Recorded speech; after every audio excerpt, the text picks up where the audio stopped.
It's throwing me off, Ross. All right, everyone. Welcome in here to step four. I was just telling Ross right when we get started, my youngest one is throwing off my schedule tonight. I had to go pick her up right before we started the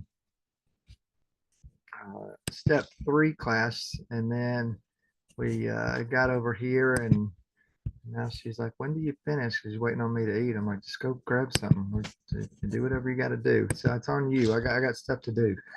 So anyhow, I guess it's like that sometimes, Ross. Yes, So it is.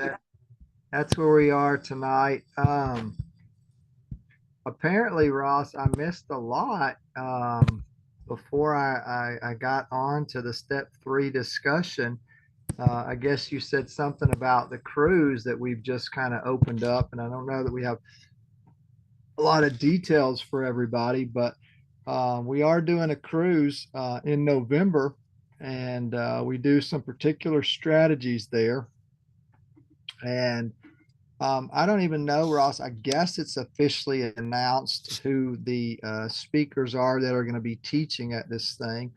But for anybody that's on Thursday nights with us, if you kind of feel like doing this through a webinar is cool, imagine what it would be like doing it in person. So I will be teaching some courses. Ross will be teaching some courses. And then you'll have Ben Russell and then David Mitchell as well. So, um, Rob went on the last one with us and he's planning on going back again. So that tells you a little bit about what these things are like. So they're really great opportunities for you to go and learn a strategy, but also really get to know some of the people. And we're going to be adding in some elements to this, even a little different than what we did last time, maybe even different than we've done in the past. So that's kind of cool too. That we're going to try to just make this even better. Oh, Catherine's going to be on Catherine's this going one. to be there Yeah, too. All yeah, right. so Be Catherine shaping was on up. the last one. Rob was on the last one. So we've got several that are planning on repeating, which is super cool. So we look forward to being with all of you guys. So if you do want some more information about that, you can let us know. But just a super cool opportunity for anybody that wants to take advantage of those learning opportunities. And you get to do some one-on-one with one of the things we're going to try to build in, if the schedule works out, is some one-on-one with either me or Ross or Ben.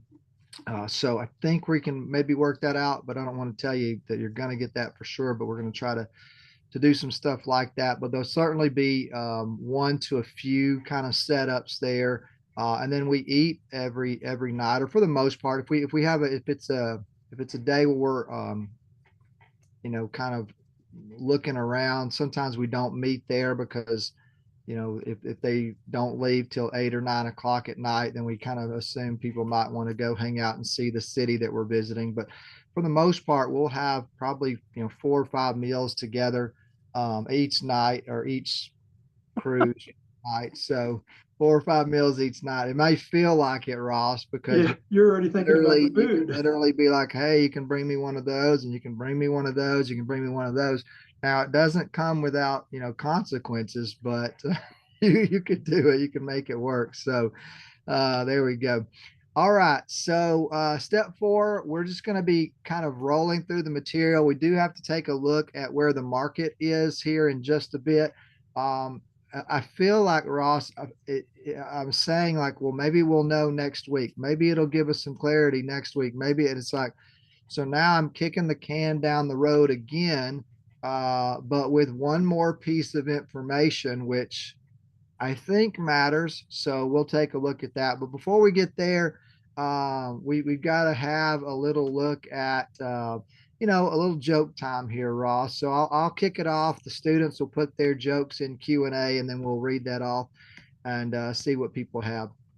All right. So, question for you, Ross. Why did the dad get fired from the orange juice factory? Why did the dad get fired from the orange juice factory? I don't know. Yeah, yeah. Well, it's because he couldn't concentrate. Here we go with the play on words. Okay. Yeah, starting it off early. All right.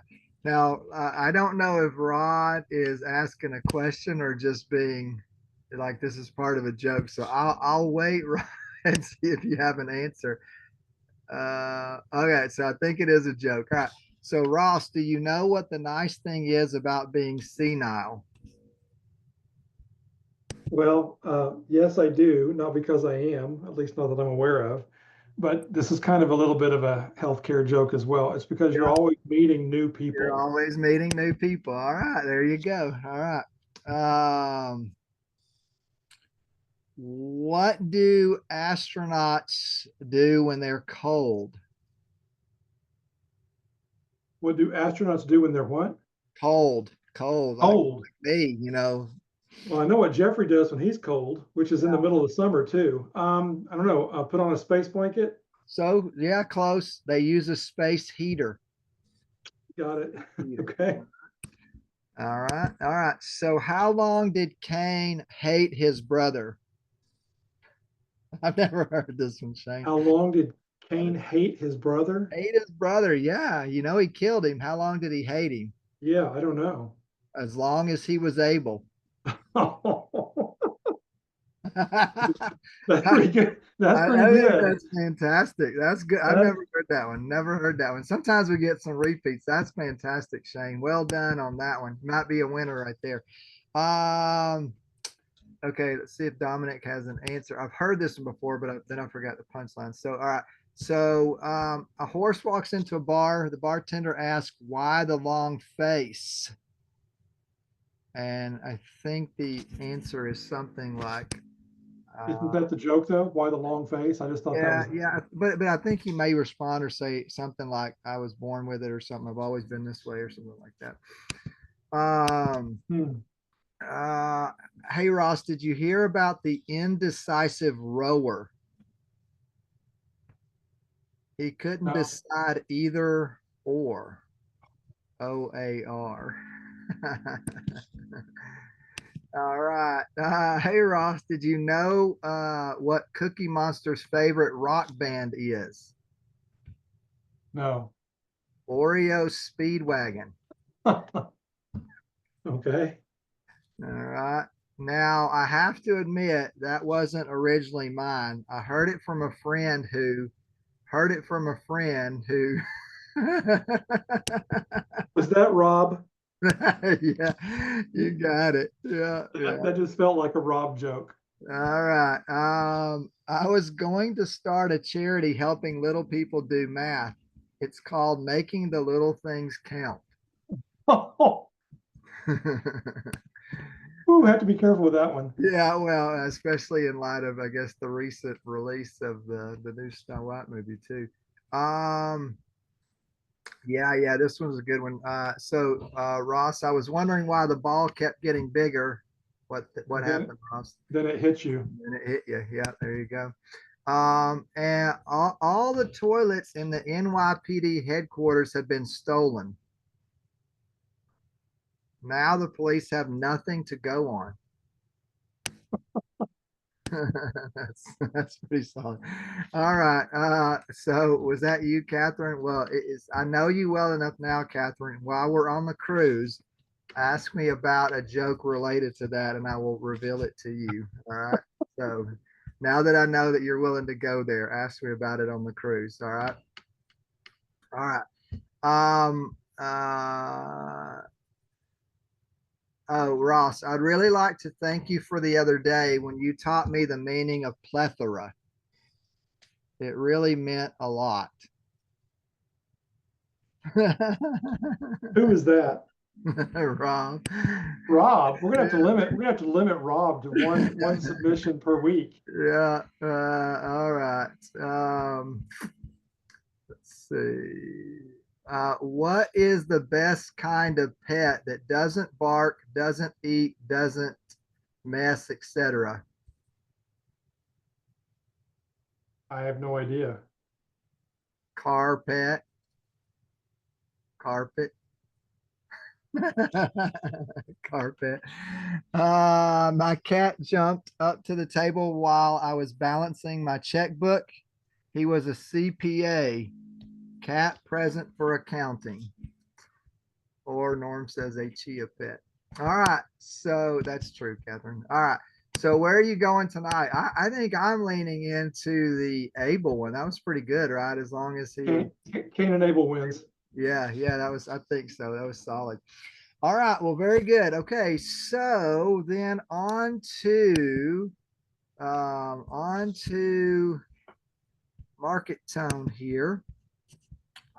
And so Ross, I see, I didn't realize that you had looked at some of my stuff, but I was like, whoa, did Ross have that line on his chart too? That's cool.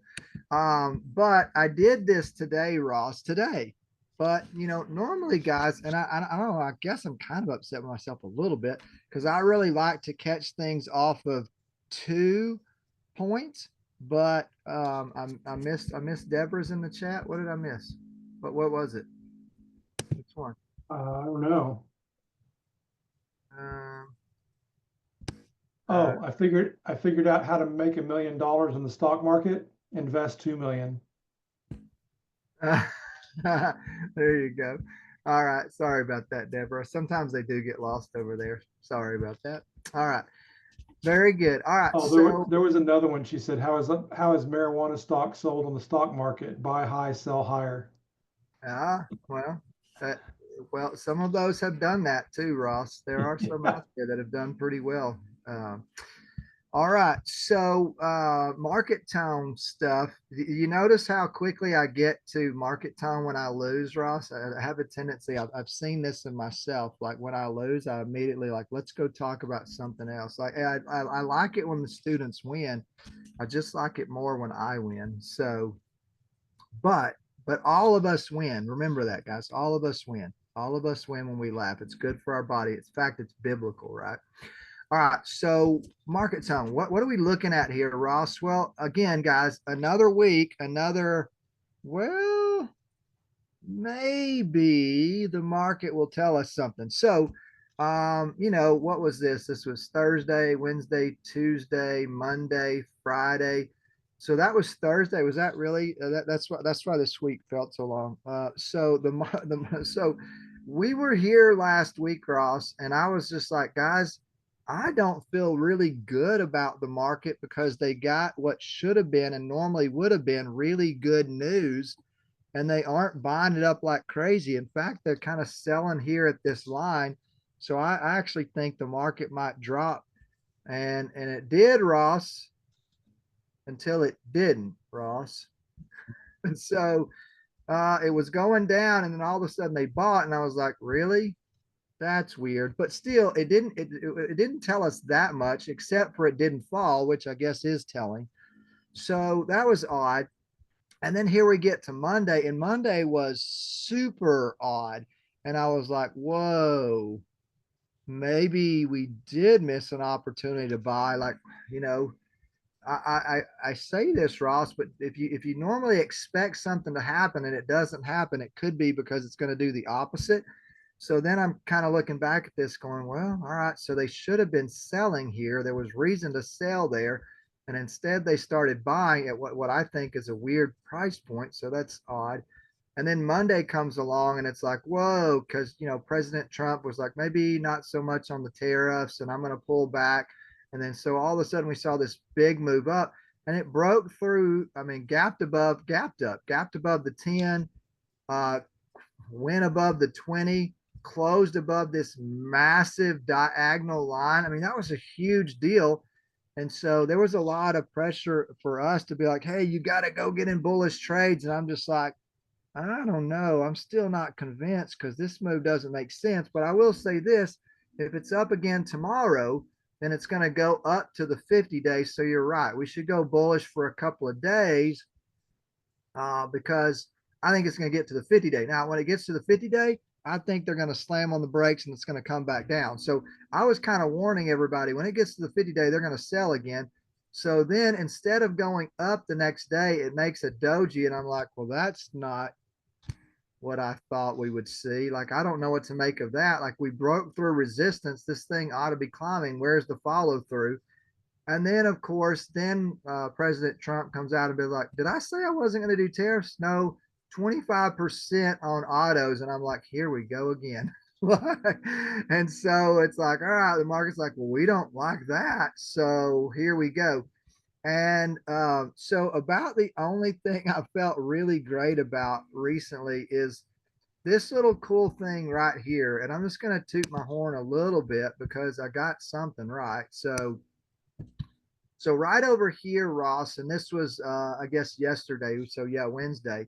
So when the market was just right here, guys, I wrote in and basically was like, "Hey, if this line doesn't hold, then we're gonna see a drop. Like, this thing is gonna drop down further. So we will see a dip." Um, and then I came and updated it, and by the time I updated it, it was already near the 10-day. So we're already way down here. And so what I finally got right, as I said this, Ross, if it's falling again tomorrow, so remember I wrote this on Wednesday. If it's falling again tomorrow, then be prepared to switch back to bearish because the market could be headed south again. The recent gap is around 56.70, so that would make sense. So in other words, get prepared. It's going to drop to 56.70. So I take you to today. And our low today, Ross, was 5670.94. So there are times when I'm like, man, do I even know what I'm doing in this market? And then I got yesterday and I crushed it. So I was like, fantastic, a win. But Ross, right when I'm celebrating my win, then instead of dropping further today, they drop it initially and then it starts to go back up. And I'm like, what are we doing here? Why are you buying today? Well, Ross, we actually got good economic news for a bit. So the economic news was, wow, the market actually outperformed expectations in quarter 4 of last year. So now you think about that and you go, well, that's good. So the numbers were actually better than they thought they would be in quarter 4 last year. But what does that have to do with right now? And so one of the things Ross and I've talked a lot about is, well, what is the biggest factor right now? It's tariffs. Now, will either side really relent and be like, all right, enough is enough? We pushed. I've kind of equated it to like middle school boys, Ross, that are thinking about getting into a fight. So they're like walking around, like puffing out their chest, kind of like banging each other on the shoulders. But nobody wants to throw an actual punch because they're like, I'm not really sure I want to fight. I just want you to think I want to fight, right? And so this is kind of where we are with the tariff talk. It's like we don't really want to fight, but I want you to think that I'm going to. So I think now we're stuck in this spot where basically April 2nd, which is what is that, Tuesday of next week, Tuesday. Ross? Mhm. So Wednesday. Okay, Wednesday next week. Oh, yeah. Yeah. So we now have Friday, which I don't think we're going to learn anything tomorrow. And here's what I think that we're basically looking at now. There, one of two things, maybe a third option. So either one side or both kind of relents, or they kick the can down the road. Because I do think, Ross, when you drop this line in there, it is becoming very apparent. Like, the professionals did buy today on purpose. Now they ended up turning it into a doji because they're like, well, we don't love the conditions, but we just wanted to say this is a line. So if we decide we're going to bounce up, we want everybody to know, well, look, you had higher lows, right? So if that's the case, I still think we have a lot of overhead. So we still have this diagonal line, which could mean something. Now we have the horizontal line at 57.80. Well, that means something. And then we have the 50-day. So I don't want you to think, oh, Jeffrey's talking about three things overhead. Is it even worth doing a bullish trade? I'm just pointing out to you, those are three places where it's going to at least stall out. Now, it may only do that temporarily, or it might actually fall from there. But these are three things the market's going to have to contend with. First off, still this diagonal line, which was our high today, horizontal 57.80, and then finally a move up to the 50-day. But I don't see this getting through the 50-day, Ross, without at least pulling back again, which I think if we wanted to create an ideal bullish scenario at this point, they would stop, doing the tariff talk. We'd get some more positive economic news. It would pull back down. We would take this line. We would extend this line. How far to let me take it? We would extend this line. I guess that's as far as I can go. And it would pull back. So it hit the 50-day, pull back, hit that line. And then this would be our absolute next best buying opportunity, because if it did pull back up here, hit the 50-day, came back down again, and then we got some good news, this I think would be the catalyst where we'd basically look up and be like, that's it. That's the last major hurdle. We're now headed up here with a little bit of freedom to actually run up for, let's say, a month or two.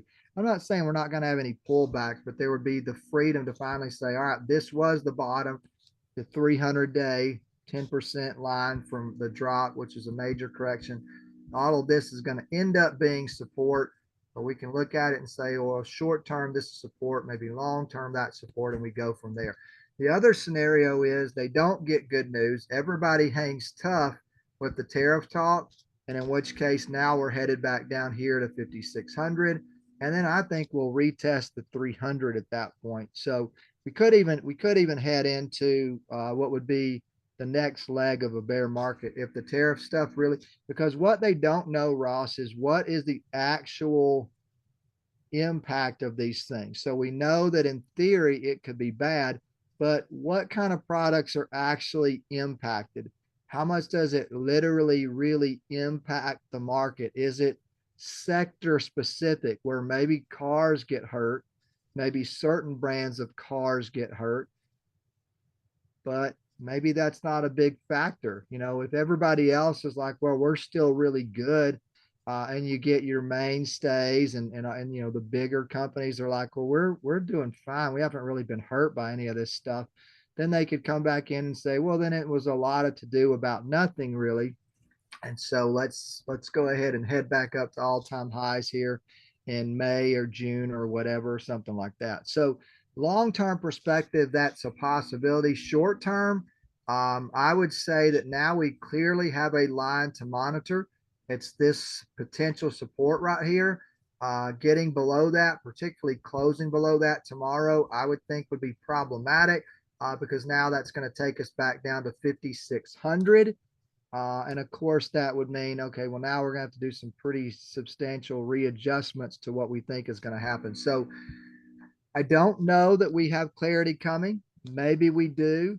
But there are some, at least there are a few more, at least points of consideration, Ross, which could bring some clarity. But today was not one of those. And if we're going to carry this thing out to Wednesday, remember, guys, that's Friday, Monday, and Tuesday. So that's 3 more days of trading.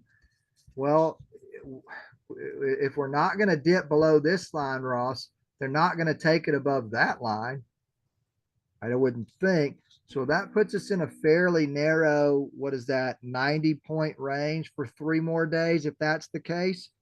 So we'll have to see if that is the case or not. But for now, if you said, hey, you just got to give us your best thought, my thought is, unless they start to get some news that they're basically going to say, well, we're just going to keep this in a narrow range, and then we'll let you know kind of on Wednesday where things are going. So I don't know that we have a lot of clarity yet, but at least we have a few more things that could provide some clarity in the days ahead. All right. And I know for some of you guys, you're like, when are we ever going to get to a place where we can actually just like trade and be like, this is what it ought to do, and that's what it's doing? And you pointed this out earlier, Ross. There are still some stocks that are doing what you would expect them to do. In fact, there are some trades like, I'm just going to do this super fast and we'll get into tonight's lesson. But if you just go over here to the options list, just look at a couple of these stocks, Ross, because we know what the market did over the last 3 days. Look at Flex. Look at how nicely that thing dropped right along with the market. Look at GLBE and how it dropped right along with the market. Look at Affirm over here. Now, Affirm was even probably better, Ross, because it came up and hit the 20-day and then dropped right off the 20-day. So those are some very like bearish setups that when the market got bearish, did very bearish things. And then you have something like ROL, Ross. Does this seem to care what the market's doing recently? Nope. Not at all. I mean, that thing you would think the market's like, oh, look at us. We're going to go make new all time highs again. And they're like, really? And you're like, well, I don't think the market's doing that. So, then you've got something like CLS, and that's clearly following the market tone. I mean, look at the almost to the candlestick, like Ross. You could just kind of, oh, you got the pivot down, then you got the big drop, and then you kind of have today's motion. So again, there are several stocks that look very, very similar to what the market's doing. And then you've got some others that are just out there doing their own thing. Now, in this particular watch list, there aren't a lot. There's another one. Net looked really great this week, right? That was a great put setup. Um, but there aren't a lot of stocks that are just like totally going up. But here's LRN still kind of just doing its own thing. So you will find some of those. And then Ross has a more extensive list. Really, Fang was doing that. I think oil and gas has kind of been, really heating up here recently, Ross. So Mhm. until today, Fang was really making a big recovery, but that's after a pretty substantial move down for what did that move last from January to March? So it dropped for about 2 months and started to really recover over the last few weeks. But that's what oil and gas does. So it makes a move down, then it recovers, and then it drops again, and then it goes up again. So that's where we are on the S&P. Now, I mentioned that what we're doing right now is we're really trying to work our way through the step 4 material. So for tonight, what we're going to do is just kind of go through the process because we've reached the strategy here, and I want everybody to know exactly what's happening here. All right. All right. So strategy number 15, writing covered calls strictly for the purpose of cash flow. So remember the whole conversation. The main point of doing this is to buy a stock which is going to increase in value over time, right? So I'm renting my stock out. So I've got my rental property because I really want the house to increase in value over time, but I'm treating it as a rental property. So any chance I get, I'm going to rent the house out. So I'm going to write a call whenever I can. Now, notice here in strategy 15, because some of you guys are going to be like, strategy 15 sounds a whole lot like strategy 16. Well, if you're paying close attention, they're almost word for word, Ross. So that's great if you kind of make that assumption going, wait, those sound like they're the same strategy because there's only one real difference between strategy 15 and strategy 16. It's right here. I don't mind selling the stock. I'm not married to it. Okay. So in other words, we are planning on selling this stock at some point. We don't mind getting called out. So what's going to be the difference with strategy 16? We're going to hold this thing for a really long period of time. And what do I mean by that? I mean, it could be years, it could be decades. You're just like you feel so connected to that stock and your desire to write cover calls on it that you're willing to ride it out no matter what it's doing. Now, I think that there are very few stocks that you should have that kind of affinity towards, but there are some where you might have that, and it might be okay. So let's be very, very specific here about what the strategy is. So the first thing, guys, is buying the stock. Now, this is a rolling stock, but remember, you're looking at it because you can see the right-hand side of the screen, right? So you're looking at it from the left to right, but in real life, you'd be looking at it right over here going, well, this is where I have to make a decision. So we're assuming that this is the right side of the screen, and we're looking at the stock going, hey, I think the market might be recovering.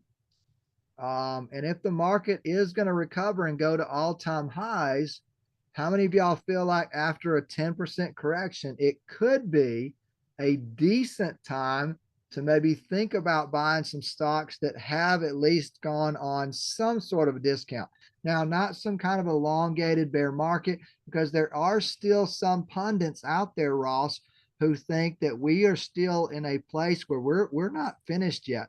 Like this is going to end up being a much longer and deeper. And I've seen some people say some really wild numbers about how far they actually think the market could fall if things don't get turned around. So I don't know that we're finished, guys, but I have kind of pointed out to you that we could be at a place where we could be finished, air quotes, for now, right? So this could be your best opportunity.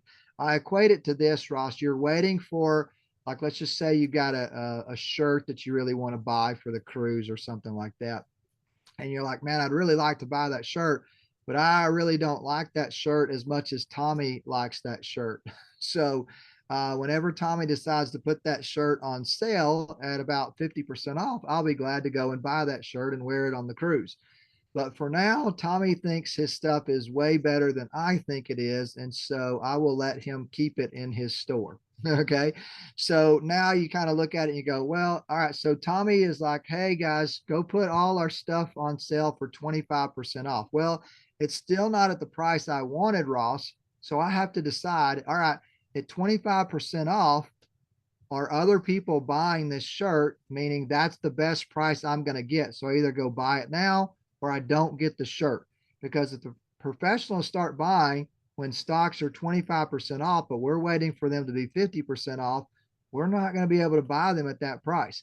And so you might be thinking, I want to buy them at this price, but if the pros start buying them sooner at a higher price, that's the lowest price you're going to get because they're going to keep climbing higher.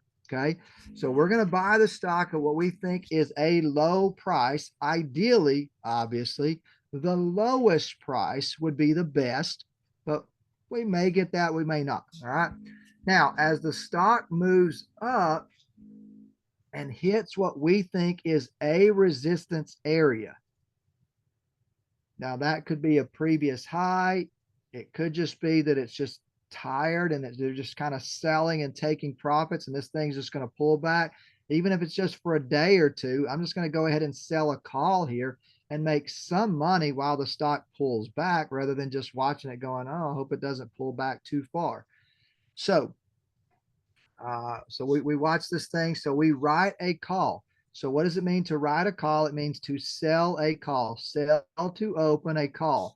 Why is it a covered call? Well, because you own the stock. So that's your longer covered position. And then you're selling a call, which is covered by this stock. So you sell a call at what you think is the high price. Okay. So you think the stock has hit a high price. Now it's going to pull back. Even if it's just a little bit, you'll take it. You're going to pull back. You're going to write a call. So now, as the stock does pull back and loses value, that means the call that you sold is also losing value. Well, that's good. I always want to sell high. So I sold when I thought the call was at a high price. I was right because now the stock is dipping and that call is losing value. So now I'm going to do one of two things. I will either buy the call back and my profit is simply the difference between where I sold it and where I'm buying it back. So let's just say I sold it for 50 cents. Now I'm buying it back for a quarter, then I made 25 cents a share. If I sold it for 50 cents and now I'm buying it back for 10 cents, then I made the difference. I made 40 cents a share. If I have a relatively short-term option and it expires out of the money and I sold it for 50 and it expires at zero, then I make the entire 50 cents. So I'm basically just going to buy it back at a reduced cost, right? Because the value has dipped, or I'm going to let it expire, in which case I get to make the full amount. So whatever I sold the call for, now it's worth zero. I get to make the whole amount. Okay. Now, notice that if you have a little bit longer time frame here, you write the covered call. Now the stock, let's just say it was rolling. It doesn't have to be rolling. This could be an uptrend too, guys. But it comes back down, it hits support or a moving average and starts to go back up. Well, do you want to hold a call as it's going to increase in value? Well, no, I don't want to hold this call because remember I sold it when I think it was at the high. Okay. So I don't want to hold that as it starts to gain value. Now notice guys, it's a little different from what you did at step one because this looks a lot like step one, but you bought here and sold there. Notice now we're buying the stock here at the same place but we're not riding the call till we see it pivot on the other side. Now, remember, we would be buying or selling. So sorry, we'd be selling right here before it hit, right? Okay. So we would normally sell there, you would think, right? No, we're not going to buy this thing back till it hits support and then starts to move back up. Why?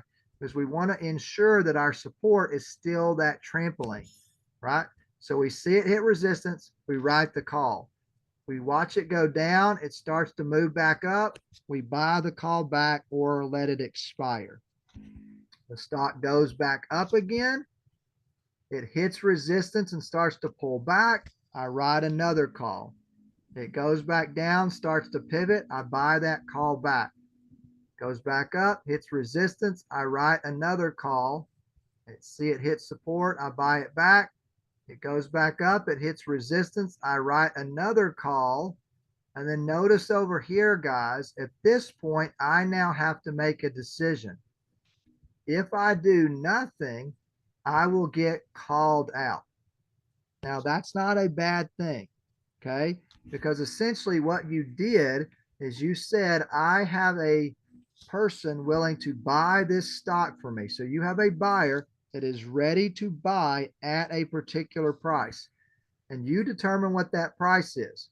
So over the next couple of weeks, we're going to look at what that price could be.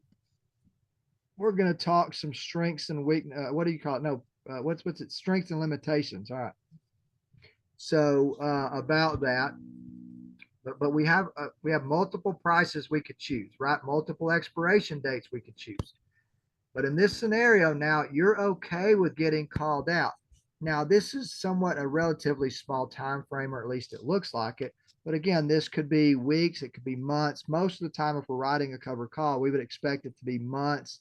6 to 9 months, I would say, Ross. You don't really want to give up your stock till you've been in at least 6 months in a new bull market, because most of the time when you are in a new bull market, now we won't be in a new bull market till we go through a bear, but we could still have similar features where we do expect that most stocks are going to go up in a generally bullish market, right? Okay, so I would hold that for say 6 months. Now, if it breaks the resistance, you don't worry about this. You could go on vacation. It's fine. Why? Because you already have a set sell point. So essentially, you've agreed to sell the stock at this price. You get called out. You get to keep the full entire amount from the call that you wrote. And then you essentially bought the stock at, we'll say, $18. And now you're selling the stock at $22. So you made rent money once, twice, 3 times, 4 times. So 4 times you made rent money, and now you get called out. You make $4 a share, plus you get to keep this call that you wrote here. You get to keep that money, but you get called out. So you make money on the stock, you make money on the call that you wrote. You get paid twice, guys. You get paid twice because you got called out. So that's the general strategy. That's what you're trying to do with this thing, is you're trying to buy a stock. You sell it anytime you're getting a pullback. You sell a call, not it. Don't sell the stock, but you could sell the stock, but then that's just doing step one. So you're going to buy the stock with intention to hold the stock. You're going to sell calls because no matter what the size of the dip is, now at least you're making some money while that stock loses value. So that is the riding covered call. That is the strategy. Okay. Uh, this isn't the best example. We're about to come out with a new step 4. When are we teaching that course, Ross? Is it like in 3 weeks or so, something like that? The end of April. End of April. Okay, yeah. So maybe a month or so. And we'll have better examples than this, but this is the one that we have on the current step 4. So you buy the stock at 18. It hits resistance at essentially $20. So now you're going to write a call. Why? Because you think the stock is going to pull back. Now, in this scenario, because it took so long to pull back, this one is just going to expire. All right. So we bought the stock at 18. Now, notice, guys, it pulled all the way back to 18. That's certainly not ideal because you'd rather just bought it at 18 and sold it at 20. You'd have made $2 a share. But as is, all you've done is make money on the call. But remember, this is not a short-term trade. We're planning on being in this stock for quite a while. In fact, if we really knew that it was the bottom, Ross, we would have been better off doing this trade way over here instead of over here. So you probably got in a little early. You thought it was the bottom. It wasn't the bottom. So you bought a little early, and that's fine. So the stock moved up to $21 again. You should write another call. Notice you could buy the call back, but after that long period of time, you would think it's going to expire. All right. You write a call again. Now, notice this time you have an earnings, guys. I will say this, and I want to be very, very clear on this. Do not write covered calls on earnings reports. Okay. Now, you might be wondering, well, wait a second, why would I not do that? Well, because if you get called out at say $21 and the thing gaps up to 24, are you going to be upset, Ross? Think Yeah, so? because that's $3 less per share. You say, well, I did bring in some money here, but if you're in a new stock, or not a new stock, but if you're in a stock and the market's going up and it's a new bullish type run, you don't want to write a covered call on earnings, because if it gaps up, you're going to, do that. Now you think, well, what if it really drops? So if you're really concerned about it dropping, what I would encourage you to do is what the professionals do, and you should hedge a little bit. And what that means is, and this is not what we're really teaching this course, but it's fine because I want you guys to understand it. If you were really concerned about a dip, then writing a covered call would not be the answer. Buying a short term out of the money put would be. Because now if it jumps way up, you lost the money you bought on the put, but it was only for insurance. That's the way you would literally think through this, guys. I'm buying insurance on earnings report. I'm just going to do a short term out of the money put. That way, if the stock does gap down, well, cool. I make back a lot of money on the put, but I don't want to spend a lot of money on the put. So I'm just going to hedge with a short term out of the money. I mean, I'm talking short term, like weekly out of the money option. Okay. And if it does dip, that's fine. I'll make money. I was protected. If it shoots up, that's cool because I'm not getting called out, but I lost my insurance money. Okay. That's how you'd want to treat that. That's not, again, not the subject of what we're doing tonight, but if you're wondering, and I know a lot of you are, and you're going to get to that point going, man, I'm really concerned because, we're 6 months into this thing. This thing could be about to dip, right? Okay, cool. You can do that. So don't really write covered calls on earnings report. But if you did, yeah, buy the put, right? So and we'll get to that later because that's not what we're doing here. So I don't want to confuse people. So I'm hoping you guys are separating that. All right. So that's not what we're doing now. Okay. That's not what we're doing now. We are selling calls. We're not buying puts. We're selling calls, right? But I'm telling you, this is an earnings report. So I don't want you writing calls on an earnings report because you give up the potential for a gap up. And really, if you're catching a stock in a new bull market, then it should not, okay, it should not gap down. So this tells you that you bought early, but you didn't know that at the time. All right. So now if you did write the call, you are going to bring in money, but you're going to make like 30 cents. In the meantime, the stock dropped $5. Well, that's a bummer. Doesn't mean you have to sell the stock. At least you brought in some money. But hey, you're holding this thing and you've got the mindset that I'm going to hold it. Now, notice down here, 16 becomes support. So now when we write covered calls, guys, here's where it's tricky because resistance is no longer 21. Where is real resistance? It's around 18. Well, I got to be careful, Ross, that I'm not writing $18 calls because if I am, I'm basically saying to them, hey, I'm giving you the right to buy the stock at the same price I bought it at, meaning I'm not going to make any money on the stock. But guess what, guys? You might be thinking, well, it was at $16. I was losing $2 a share. I might be okay with breaking even at 18. Okay. So you might be thinking that, and that might be legit. But if you try to write a 21, I can assure you there's not going to be any money there. Okay. All right. So we are writing calls. We can again determine the strike price. You write a call, you make your money. You write a call, you make your money. Again, notice, guys, it doesn't do you any good to buy a rental property if you don't rent the property out, because now all you're doing is just buying a property and letting it sit there till you can buy it at a higher price. So if you're going to write covered calls, write the calls. If the stock is dipping, write a call, even if it's only for 2 or 3 days. If it ends up being 2 weeks, fine. But if you see it dipping, write a call, because that's how you're going to make money on writing calls, is to actually write the call. Okay. All right. So then it makes a move up. Now you can see over here, we finally got the run. So it does turn out we did get into this trade a little bit early. Might have been nicer to get it over here or maybe here at 17. So now we're not going to write covered calls, right? Why? Because it's still going up. Now we can make a case that maybe we write a covered call here, because this doesn't seem like much, Ross, but it still did go flat for an entire week. So you would have made money if you wrote a call there, but you're not going to write another call till you get over here. So maybe you write one and notice that's another week. And then there's another dip that lasts a little over probably 2 weeks there, Ross. And then we get a dip here that lasts 3 weeks. All right. So you can write covered calls whenever you think the stock is going to dip, because that's how you're bringing in money. Now, if you wrote a call over here and it goes too far in the money, you could get called out, but that's fine. Okay. So if you get called out, that's fine, because you were okay with that. So in this scenario, we're just going to kind of show you some of the math that's happening here. All right. So the stock rolled up, hit resistance. So you sold a call.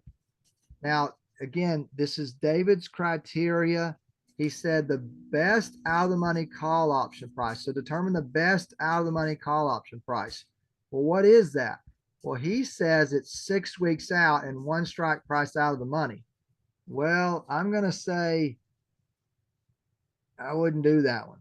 I wouldn't do that one for several reasons. So we're going to go back in and I'll show you some reasons why. What I would say is you kind of think back to this. How much is that stock going to drop? How long is that stock going to drop?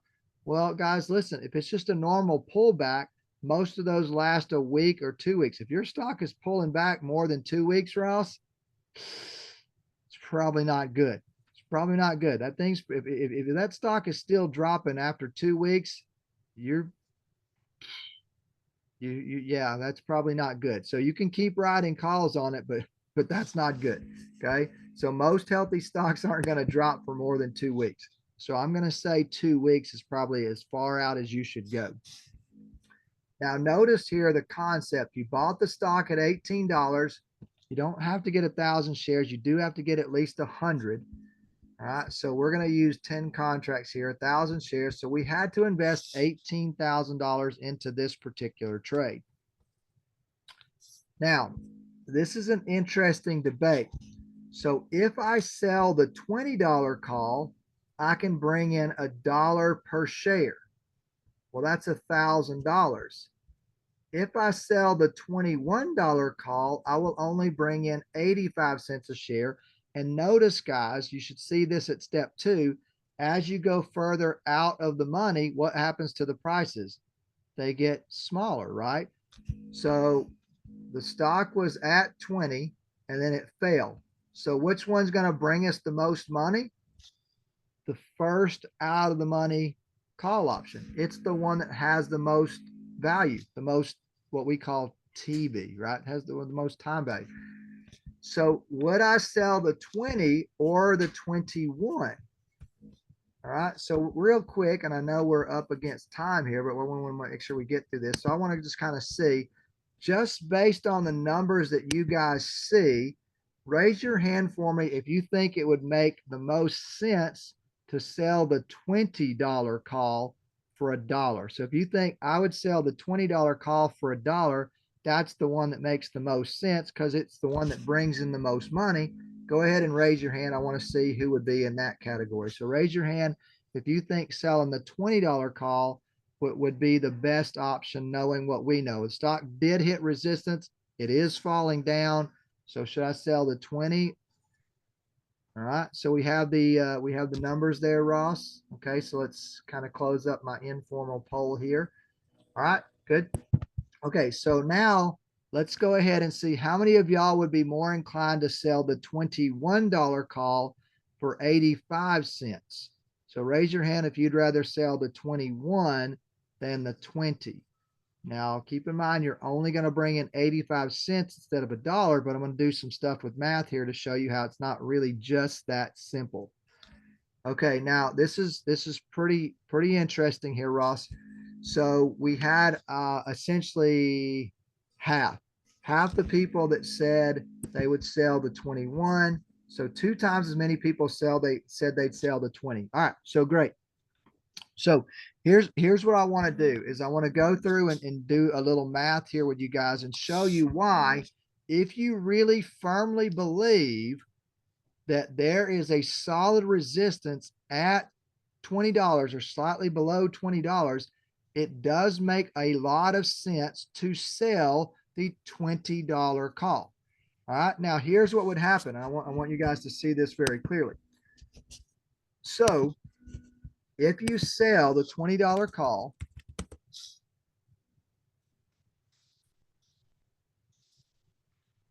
then you bring in $1. Well, what this does is that now takes your cost basis to 20 plus 1. So now essentially what you would really be doing is setting yourself up to sell this stock at $21. So if I get called out, I'm going to get called out at 20 plus 1. I'm going to get called out at $21. Now, what would happen if you sold the $21 call? So now you sell the $21 call for 85 cents. If you get called out, your cost basis is now 21.85. Now, if I just simply ask the question, Ross, would you guys rather sell at $21 or 21.85? I would hope that since everybody's still awake, you would say, I'd rather sell at 21.85. So I guess the answer is I'm going to write the $21 call. Now, I want you guys to hear me say this very, very clearly. If you want to do that, it's fine. It's fine. You can do that. However, if $20 really is resistance, then I could make a compelling case to say, well, get $1, because it's not about getting called out. It's about bringing in the most money. So let me ask you guys a reverse question, Ross. If you could rent your house out for $850 a month or $1,000 a month, which one would you rather do? We'll take the 1,000.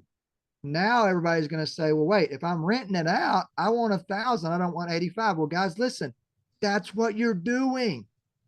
I mean, that is literally what the writing covered calls is. It's essentially like bringing in rent money. So I would make the case to say, well, listen, if $20 is really resistance, don't make your decision on getting called out at the higher price. Make the decision to sell the call that brings in the most money, because that's what you're trying to do. You're trying to rent your stock out for the most money. So if you're always concerned about getting called out, well, guess which one you're going to always write, Ross? I mean, if that was really the case, Ross, here's what we would do. We would go up there and say, well, let me sell the 22 and only bring in 50 cents, because that takes my cost basis to 22.50. Well, if I'm going to get called out, I'd rather sell at 22.50 than 21.85 or than 21. It's not about when you're going to get called out. If this is really resistance, you don't expect the stock to break through it. You expect it to drop from it. So bring in $1, because it's not about getting called out as much as it is what is the value of my rental property. So if you've really found resistance, now what I would say, Ross, on the other hand, is don't just go sell the first out of the money option if there's no reason to do that. So don't forget, okay, well, I'm just going to go sell the 21, but resistance is at 21.50. No, you shouldn't even be writing the call until it's hit resistance and fallen. So you're not going to just sell the 21 because it's worth more. You still need to sell an out of the money option that's above resistance. I mean, the whole point is I don't think the stock is going to get through this ceiling. But if it does, well, then that means things are changing and my stock is hotter than I thought. And we'll come back next week, Ross, and we'll talk about what happens if I do write the $20 call for $1. That's the most rental property I can get. Okay. But I sell that and it starts to get really hot. What does that look like? So we're going to go back. We're going to look at some actual numbers and say, okay, here's what you would have to do. So I'm going to go out there this week, Ross. I'm going to go ahead and try to buy a stock in case the market does go up before next week so that I can show you guys what would happen if we did write a call and it moved up, what would happen to the value. So I'm going to have some actual numbers for you so we can go back and look at that. Now there's some numbers here in this thing, but I want to go to an actual chart, show you what it really looks like. And then we'll kind of go through and talk a little bit about, should I buy it back or not? Because in strategy 15, remember, we're not going to buy it back. We're just going to say it's moved up enough where I'm comfortable getting called out. But if you say, I don't want to get called out, well, guess what? Then that's just strategy 16, which means I'm going to take the expense. Why would I take the expense when if I do nothing, I'll get paid twice? Well, there's only one reason, Ross, why we would give up the potential to get paid twice. It's because we think somehow if we buy this thing back, we're going to get paid more at a later date. And we're willing to take the expense now for the eventual profit, which would be much greater at a later date and time. Okay. So we're going to get into all of that stuff when we come back. But I hope that at least tonight, everybody kind of sees the process. You've kind of seen why, like Linda said, not necessarily the first out of the money, but the first out of the money above resistance. Like that would be the key, Ross. It's the first out of the money above resistance if you have a firm established resistance. Or you can just say, I'm using an EMA, like I'm going to sell above the 50-day, because if this thing breaks above the 50-day, then I know this thing is getting super hot. Or it's a previous horizontal high. That ought to be resistance. Yeah, you can sell above that because if it breaks that, you're like, man, that stock is really going somewhere. So yes, I would say that is correct, Linda. Now, then for you, Linda, since you've solved one of the big question marks, the only thing that you have left is now what? If you know it's the first out of the money option above resistance, then you still have one lingering question, which is a big one. How long? Okay. How long? Which expiration date should I choose? So what we'll do is we'll come back. Let's talk a little bit about some opportunities for a 1 week or a 2 week. And then let's go back in time and actually see what happens if the stock kind of goes down like we expect. What happens if it goes relatively flat? Which one would be better? Guess what, guys? You're going to start to see some elements of step 3 that are going to overlap with writing covered calls. Okay. So if the stock moves a lot, guess what? That step 2 is going to be pretty nice, or that 2 week is going to be pretty nice, but the 1 week might be pretty good too. Will it be enough? If it goes relatively flat, you're going to know which one you're going to want to do. You're going to use that 1 week because we're going to want that thing to lose time value fast if it's going to go flat. So we're going to find the same thing that Ross was talking about earlier when he was using it for credit spreads. Now that same concept is going to apply to us with writing covered calls. Okay. And then we'll end with Linda's question here. If the stock turns against you, when do you sell the stock? All right. So what we'll do, Linda, is remember, if we're considering this, now it doesn't have to be a longer term trade. It really doesn't, guys. And I don't want anybody to think that you can write covered calls with a short term mindset. You can do that. In fact, Ben Russell has a course called Stock Flippers where that is the mindset that he is doing essentially covered calls, if you will, on shorter term type trades. So he's got a list they're following through, and they're trying to do this on a shorter term time frame. So you can do this on a shorter term time frame, but what we're talking about here, our main thing is we're talking longer term. What are we going to do with this longer term? So generally, if you're planning on being in a trade for a longer period of time, you're going to use a longer term EMA to make your trading decisions. So that's going to impact it. So you're not going to so much use a daily chart EMA.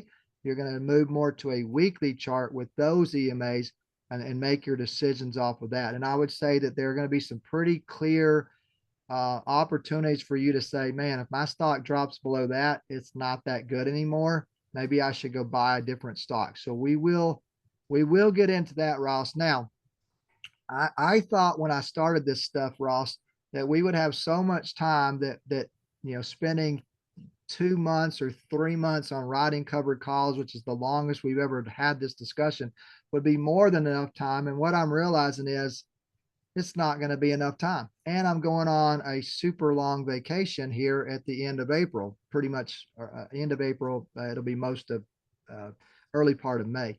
So now I'm thinking, well, there's no way I'm going to finish this before I leave for vacation. So so we're gonna have to carry this, guys, out into May. We're gonna be like talking covered calls for, I don't know, half the year, Ross, which is crazy because at most I've spent maybe 6 weeks on writing covered calls in the past, or maybe we had one session where I like, oh, we spent a lot of time and it was 2 months. So we're gonna go into this really, really far, and that's right, Rob. I'm gonna do it as long as I'm able. Okay. So that's what we're gonna do.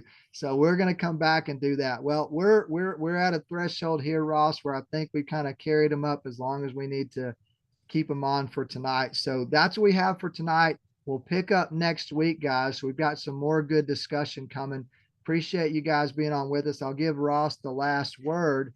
So if you have any thoughts, you can share those with us. Word is fantastic. We'll see you next week, and thanks for sticking with us. All right. See you guys. Good night.